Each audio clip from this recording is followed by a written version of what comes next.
So yeah, I own a couple of guitars. These are the ones that are just on the rack. This does not include guitars that are in storage or in the trailer or at my parents' house for when we rehearse and write over there. But none of these guitars, none of them, are as good for live music as the one I'm going to tell you about, which is, in my opinion, the greatest live music guitar of all time. This is the Ibanez ICHI10. Let's talk about it. This is the Ibanez ICHI10. I've had this for 18 months, gigging about 4 or 5 nights a week in Florida in a suit, running around, jumping around. And I have decided this is the best guitar for live music. Reason number one, it weighs almost nothing. The thing weighs 4 pounds, and compare that to that Les Paul that you got in 1977 that weighs 29 kilos. This thing weighs nothing. You spend 4 hours playing, jumping, running around, doing all that stuff, doing dance steps. Your shoulders and your back are going to be in pain and crooked.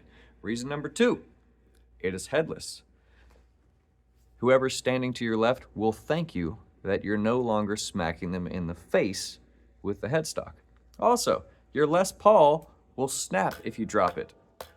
This will not. I've dropped it so many times. I've dropped it, I've thrown it, I've kicked it, it's been mauled by a bear, and it's just fine. Reason number three is tonal options. You may notice 3 single coil pickups, just like a Stratocaster, so you can get pretty close to Strat tones. But there's more. There's also an alter switch right here. When the alter switch is off, it's just like a Stratocaster, but when the alter switch is on, you get access to 3 different tones. The neck position now gives you these 2, and it flips the polarities, so it's in series, parallel, doesn't matter. But what does matter is the tone. It makes it fatter, and it makes it louder. So less harsh, you can get a super jazzy tone by going like this. See? All right. You switch it to the middle position with the alter switch. It's like a Telecaster. It's these 2 pickups, so you get a nice Telecaster tone. Switch it to this position with the alter switch on, and you're gonna get these 2 pickups with the polarity thing switched, which is great if you like a Steve Lukather type tone, or if you like a Johnson, what is his name? Eric Johnson. If you like an Eric Johnson tone. Like it's a little bit rolled back on the tone, but it's loud and very mid-rangey. That's this. That's this right here. If you love that tone, which I freaking love, that's it. If you hate the super chimey, annoying, grating, regular single coil, well then just flip the alter switch. Now you get away from that. It's great. Now, I've had a Steinberger before, and if y'all have seen those, there's also no headstock on those. But I don't like a Steinberger. It throws off my hand position. It messes with my mind. And I think it's just this right here. With a Steinberger, it just cuts off right here. But this Ibanez has just this little bitty thing right here, so when you're playing, you feel that natural stop there that keeps your brain oriented like it's a normal guitar. Super important when you're playing out there and you don't need to be thinking about the guitar. The neck shape, I don't know how to describe it except it's neutral. It's not a fat neck, it's not a thin neck, it's not like a really rounded fretboard like an old Strat, but it's also not a super flat fretboard like a lot of Ibanez's. A lot of Ibanez's, I don't like them because of how flat and wide they are on the fretboard. Not the case with this. Super neutral.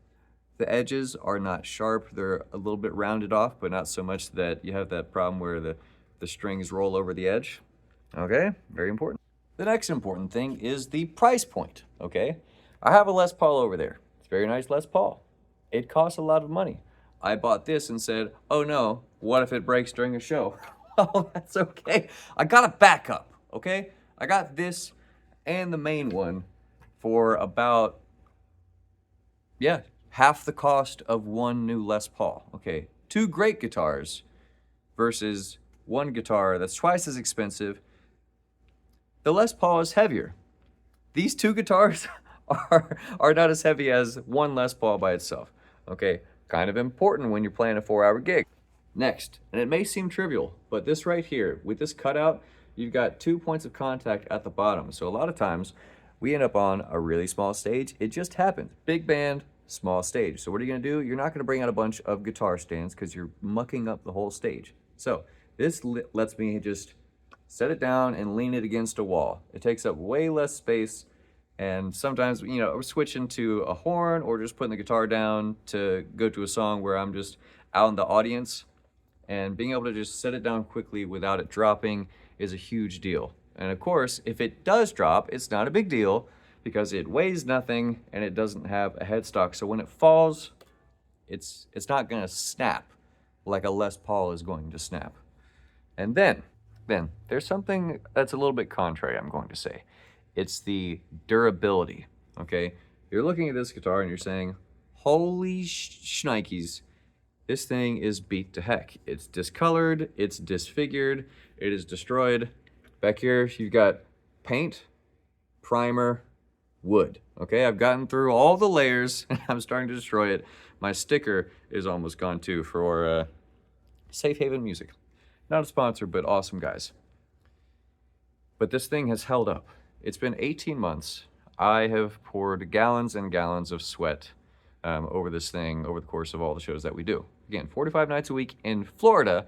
We wear suits, we do dance steps, and I'm just a sweaty person in general. So I may as well just throw it in the ocean after every show. Because before I did this video, you're not gonna be able to see this on video, but from the show last night, there were like rusty droplets forming like stalactites off of these strings. It's gross, and I apologize to everybody I've ever met about the amount of sweating that I do. I've got the temperature set to 60 in here, and I'm sweating still, okay? But it's the durability. Despite the aesthetic, like outer things that have been destroyed, which I actually really love.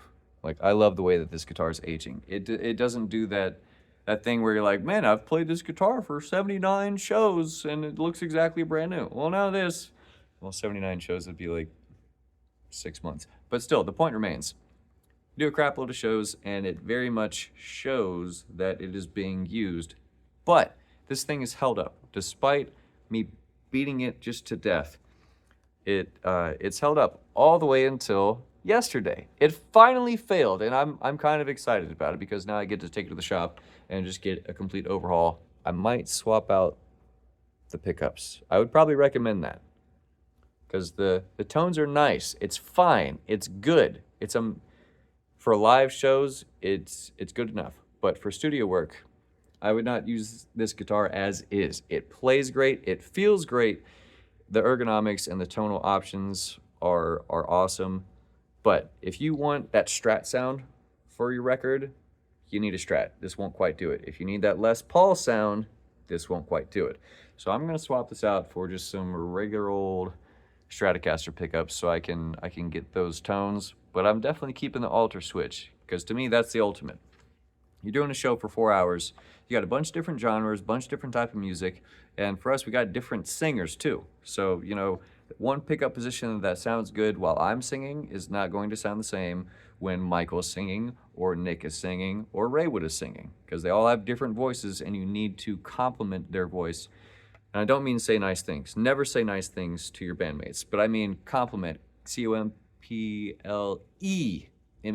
okay? So that they go together well. You've got to complement their voice and the rest of the arrangement. You can do that with this because you have so many different tonal options. Options you don't have with the Les Paul, options you don't have with a typical Stratocaster. So, if you are tight on money, like me, well, I have a lot of guitars, but still, I'm tight on money. If you're tight on money, you don't want a heavy guitar. You want lots of tonal options, and you want something that's going to be able to endure the difficulties of road life. This is the guitar. It's not even close. I use Strats, I've used Les Pauls, I've used other Gibsons, I've used Hagströms, I've used Reverends, I've used Epiphones, I've used Kiesels. I've used them all, okay? And none of them quite do what this does. My two complaints, only two complaints, swap out the pickups for regular Fender Strat pickups, but keep the alter switch. And these fret markers. The fret markers are difficult to see during live shows. So what you're seeing is some white Gorilla Tape that lets me see what I'm doing on stage because I can't see the standard dots during a show. You may be able to see, I think that's a dot, but you're not gonna see that on stage unless you've marked it a different kind of way. But But again, Ibanez ICHI10, best live guitar ever.